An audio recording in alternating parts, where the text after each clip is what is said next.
মুসলমানদের উপর বিয়ে ফরজ করা হয়েছে, তবে বিয়ের কিছু নিয়ম কানুন আছে। মহানবী হযরত মুহাম্মদ সাল্লাল্লাহু আলাইহি ওয়াসাল্লাম বলেছেন, মুসলমানদের বিয়েতে অন্তত 4টি শর্ত যদি কেউ না মানে তাহলে ওই বিয়ে কখনো হালাল হয় না। তাই মুসলমান হিসেবে সেই 4টি শর্ত নিয়ে আলোচনার এখান থেকেই জেনে নিন।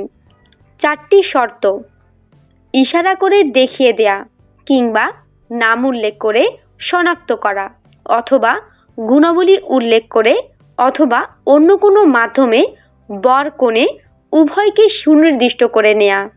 বর কনে প্রত্যেকে একে অপরের প্রতি সন্তুষ্ট হওয়া। এর দলিল হচ্ছে নবী সাল্লাল্লাহু আলাইহি ওয়াসাল্লাম বলেছেন, স্বামীহারা নারীকে তার সিদ্ধান্ত জানা ছাড়া বিয়ে দেয়া যাবে না এবং কুমারী মেয়েকে তার সম্মতি ছাড়া বিয়ে দেয়া যাবে না। লোকেরা জিজ্ঞেস করলো, ইয়া রাসূলুল্লাহ সাল্লাল্লাহু আলাইহি ওয়াসাল্লাম, কেমন করে তার সম্মতি জানবো? তিনি বললেন, চুপ করে থাকাটাই তার সম্মতি। বিয়ের আক্ট করানোর দায়িত্ব মেয়ের অভিভাবককে পালন করতে হবে, যেহেতু আল্লাহ তাআলা বিয়ে দেওয়ার জন্য অভিভাবকদের প্রতি নির্দেশনা জারি করেছেন। বিয়ের আক্টের সময় সাক্ষী রাখতে হবে।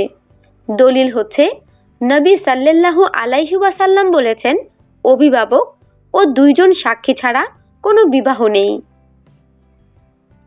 বিয়ের প্রচারণা নিশ্চিত করতে হবে। দলিল হচ্ছে নবী সাল্লাল্লাহু আলাইহি ওয়াসাল্লামের বাণী, তোমরা বিয়ের বিষয়টি ঘোষণা করো। আমাদের সাথেই থাকুন আর সাবস্ক্রাইব করুন।